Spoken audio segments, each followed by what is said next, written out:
नमस्कार, news bulletin में आप सभी का स्वागत। आपके साथ मैं अर्चना कौशल। चुनावी शोर, बगावत पर जोर। दरअसल कांग्रेस पार्टी से बगावत करना गंगा पार के कांग्रेस जिला अध्यक्ष सुरेश यादव को महंगा पड़ गया। कांग्रेस प्रदेश अध्यक्ष अजय राय ने लेटर जारी कर उन्हें पार्टी से बाहर का रास्ता दिखा दिया। दरअसल गंगा पार के जिला अध्यक्ष सुरेश यादव ने पार्टी से बगावत कर फूलपुर से अपना नामांकन दाखिल कर लिया। उसके बाद से पार्टी में हड़कंप मचा हुआ था। पार्टी इस कदम से बेहद नाराज थी। इसके बाद प्रदेश अध्यक्ष अजय राय ने इसे गंभीरता से लिया और बड़ी कार्रवाई कर दी। अब ऐन चुनाव के वक्त अपने गंगा पार के जिला अध्यक्ष को तत्काल प्रभाव से पद मुक्त कर दिया गया। वहीं ऐसा नहीं है कि बगावत के सुर इंडी गठबंधन में ही नहीं है, बल्कि एनडीए गठबंधन की अगर बात करें तो एनडीए गठबंधन में भी ऐसी ही सुर देखने को मिल रहे हैं। मझवा विधानसभा उपचुनाव में भाजपा के टिकट घोषणा के बाद निषाद पार्टी में बगावत शुरू हो गई है। निषाद पार्टी से टिकट की दावेदार पुष्पलता बिंद और उनके पति हरिशंकर बिंद ने बगावती रुख दिखाते हुए निषाद पार्टी के राष्ट्रीय अध्यक्ष संजय निषाद पर धोखा देने का आरोप लगा दिया। निषाद पार्टी के नेता हरिशंकर बिंद और उनकी पत्नी पुष्पलता बिंद ने संजय निषाद पर वादा खिलाफी करने का आरोप लगाते हुए कहा कि भारतीय जनता पार्टी का हमारा समाज करेगा विरोध और हम भी घर घर जाकर कहेंगे धोखा हुआ है, आप भी इन्हें धोखा दीजिए। पुष्पलता बिंद निषाद पार्टी से टिकट की दावेदार थीं। बीजेपी ने इस सीट पर पूर्व विधायक सुचि समिता मौर्य को टिकट दिया, जबकि 2022 में यह सीट एनडीए के सहयोगी निषाद पार्टी के पास थी।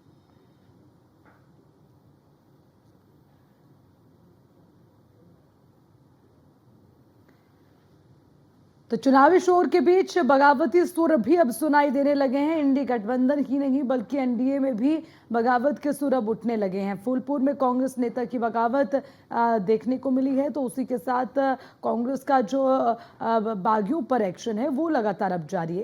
इसी के बीच एनडीए की बात करें तो उसी में निषाद पार्टी की दावेदारी रखने वाली पुष्पलता अब निषाद पार्टी को लेकर कई तरह के सवाल उठा रही हैं।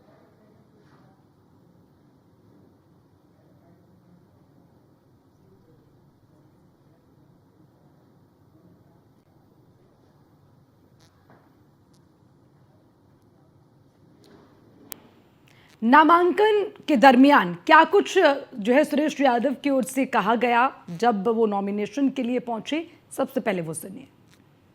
अनुशासनहीनता उन लोगों ने किया है जिस तरह से पार्टी की गिरवी जाकर रख दिया। ऐसे इतिहास में पहली घटना हुई है। कोई किसान के बेटा विधायक ना हो। मैं कांग्रेस पार्टी के जिला अध्यक्ष हूँ, इसलिए मैं आज भी आगाह कर रहा हूँ।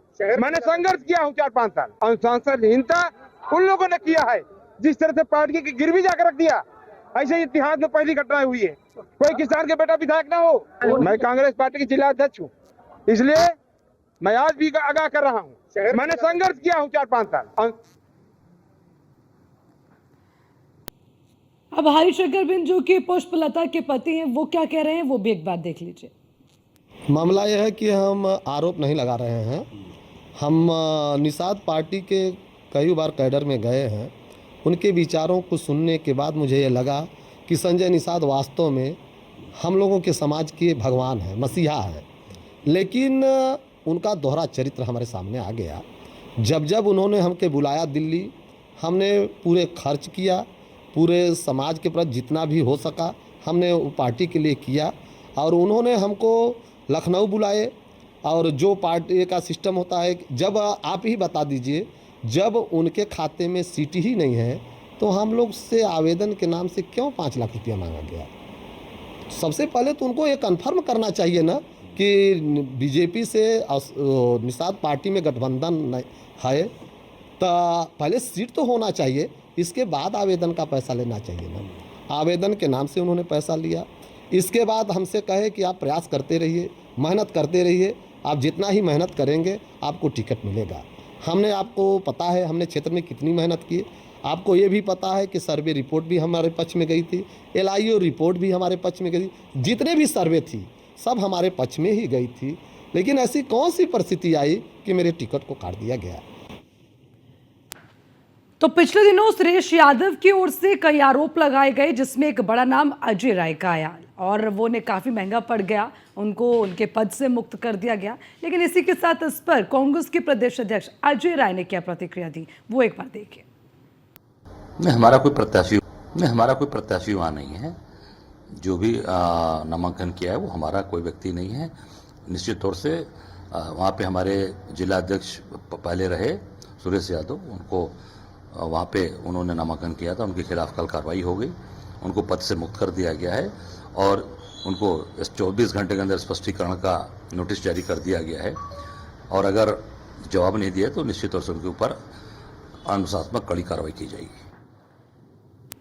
और अब इसी खबर पर ज्यादा जानकारी के साथ हमारे संवाददाता एसके वाजपेयी हमारे साथ जुड़ गए हैं, सीधा उनका रुख कर लेते हैं। एसके वाजपेयी, ये क्या हो गया? देखिए, लगातार तैयारियां उपचुनाव की चल रही थी, लेकिन उसी बीच अलायंस में जो बगावती सुर हैं वो उठने लगे हैं। हालांकि अब इस बीच देखिए पद से हटा दिया गया सुरेश यादव को। अजय राय ने इस पर अपनी प्रतिक्रिया भी दी है। सबसे पहले बताइए कि इस तरह की बयानबाजी और फिर उनके इस पर ये प्रतिक्रिया देना, ये उपचुनाव के बीच में चल रहा है, कैसे देखें इसे?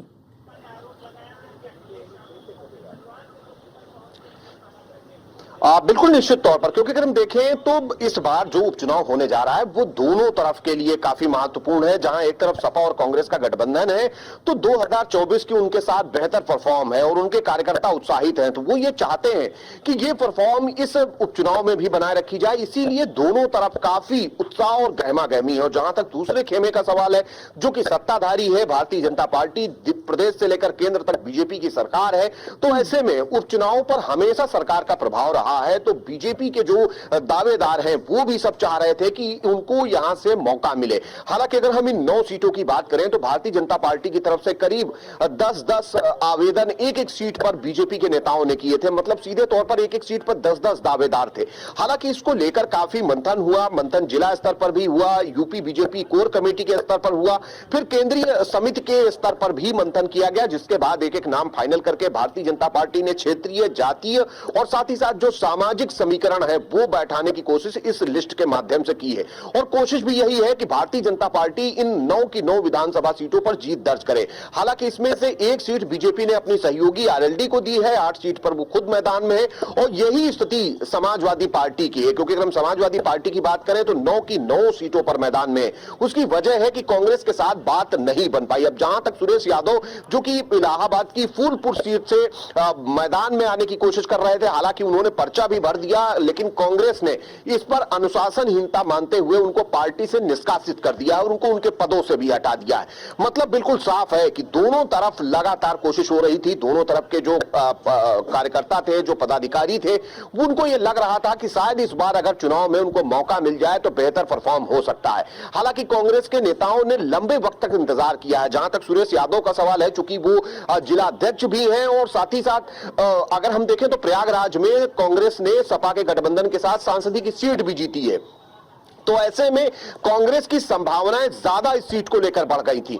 तो कोशिश लगातार दोनों तरफ से की जा रही थी। और जहां तक भारतीय जनता पार्टी के खेमे में डॉक्टर संजय निषाद, जो कि निषाद पार्टी के राष्ट्रीय अध्यक्ष भी हैं, उनका सवाल है तो उन पर भी सवाल उठ रहे हैं, क्योंकि पुष्पलता की तरफ से उनके पति संजय निषाद पर आरोप लगा रहे हैं कि चुनाव में टिकट देने के नाम पर उनसे पैसे लिए गए। हालांकि ये सारी चीजें भारतीय जनता पार्टी नेतृत्व के संज्ञान में भी है और पार्टी नेतृत्व की तरफ से लगातार इन सारी चीजों को लेकर मंथन किया जा रहा है। और कोशिश भी यही है कि इन सारी चीजों पर कहीं न कहीं भारतीय जनता पार्टी भी हस्तक्षेप करे, ताकि कहीं कोई ऐसी परिस्थिति ना बने जिसका विपक्ष फायदा उठा सकता हो। निश्चित तौर पर इन सारी चीजों को देखा जा रहा है। वजह यही है कि इस बार ना तो बीजेपी कोई कोर कसर छोड़ना चाहती है और ना ही समाजवादी पार्टी। दोनों दल पूरी तरीके से अपनी अपनी जगह पर तटस्थ हैं और सीधे तौर पर अगर हम देखेंगे तो लड़ाई भी भारतीय जनता पार्टी और समाजवादी पार्टी के बीच में है, क्योंकि 8 सीटों पर बीजेपी है तो 9 सीटों पर समाजवादी पार्टी मैदान में है। तो ऐसे में दोनों दल कोशिश करेंगे कि इन सीटों पर बेहतर परफॉर्म किया जाए। जहां सपा के लिए चुनौती है कि 2024 की जीत को बरकरार रखते हुए, अपने कार्यकर्ताओं के उत्साह को बनाते हुए इन सीटों पर जीत हासिल की जाए, तो बीजेपी भी कोशिश करेगी। मैं वापस लौटूंगी आपके पास, आप बने रहिएगा हमारे साथ। कांग्रेस नेता मुन्ना खान हमारे साथ जुड़ गए हैं। मुन्ना खान जी, देखिए, उपचुनाव को लेकर जहां तैयारियां जोरों पर चल रही थी, इस बीच ये बगावती सुर अब उठने लगे हैं। ये क्या जो उपचुनाव के दरमियान इस तरह का शोर उठता सकता है, उससे आपको नहीं लगता उपचुनाव प्रभावित होते हैं, असर पड़ता है पार्टी पर भी? सुरेश यादव ने जो कहा, देखिए थोड़ी सी 19-20 होती है, बड़ा संगठन के नाते मैं समझता हूँ थोड़ी सी किंतु परंतु होती है, लेकिन शीर्ष नेतृत्व में बातचीत चल रही है, इस मसले को सुलझा लिया जाएगा।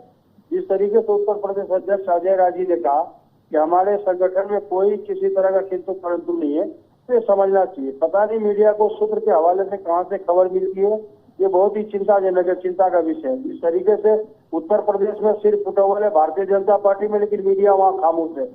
थोड़ा सा अगर थोड़ी सी व्यू अगर मिल जाए कांग्रेस की तो उसे बखान बना देते, हेडलाइंस बना देते हैं। मैं ये कह रहा हूँ भारतीय जनता पार्टी की देखिए किस तरीके से 9 के 9 सीट पे सिर्फ फुटबॉल है, उसके 3 ऐसे नेता है जो पार्टी छोड़ करके निर्दलीय चुनाव लड़ रहे हैं, लेकिन मीडिया वहाँ खामोश है, मीडिया चुप है। कांग्रेस में अभी ऐसी कोई बात ही नहीं है, फुलपुर सीट के लिए अरे कोई मुन्ना बात खान नहीं है। जी, न्यूज वन इंडिया जो चलाता है सटीक चलाता है, और आपके ही सुरेश यादव बयान दे रहे हैं, हमने तो लिख के स्क्रिप्ट उन्हें दी नहीं है। अब अगर बयान दे रहे हैं तो उस पर तो जवाब आपसे लेंगे कि नहीं, या फिर उसकी जिम्मेदारी से भी आप कह देंगे कि हम सुर्खियां बटोर रहे हैं? ऐसे नहीं मुन्ना खान जी चलता। और दूसरी बात ये कि सुरेश यादव ने खुलेआम इस बात को कहा है, अगर आपके पास नहीं है बयान तो मैं आपको दिखा देती हूँ। उन्होंने जिस तरह से अजय राय को लेकर सवाल उठाए हैं, बड़ा नाम है अजय राय, अब क्यों हटा दिया पद से? हटाना पड़ा ना। तभी मैं पूछ रही हूँ कि उपचुनाव के बीच ये अगर इस तरह के सुर उठ रहे हैं, क्या आपकी पार्टी बहुत बड़ी पार्टी है भैया, इसीलिए सवाल पूछ रही हूँ। नहीं बिल्कुल मैडम जी, सवाल आपके जायज है। ये किसको हटाना है, किसे नहीं हटाना है, बगैर इनपुट बगैर जानकारी के कोई किसी भी नेता पे कांग्रेस पार्टी कार्रवाई नहीं करती जब तक पुख्ता जानकारी न हो, क्योंकि ये एक जनता की आवाज है, ये संगठन की आवाज, यहाँ एक छोटे से छोटे कार्यकर्ता की आवाज सुनी जाती है। ये भारतीय जनता पार्टी के तरह नहीं है, नागपुर से पर्ची आई काम सेलेक्ट हो गया, नागपुर से पर्ची आई अध्यक्ष सेलेक्ट हो गया, ऐसा नहीं है। यहाँ बजाते चुनाव होते हैं, चुनाव के बाद अगर कोई किंतु परंतु किसी भी नेता में पाया जाता है तो उसे बर्खास्त करने का काम कांग्रेस पार्टी शुरू से करती है। ठीक है मुन्ना खान, शुक्रिया आपका न्यूज़ वन इंडिया के साथ जुड़ने के लिए। इसके बाद भी आप नजर बनाए रखिएगा, लगातार अपडेट आपसे लेंगे। शुक्रिया तमाम जानकारी के लिए।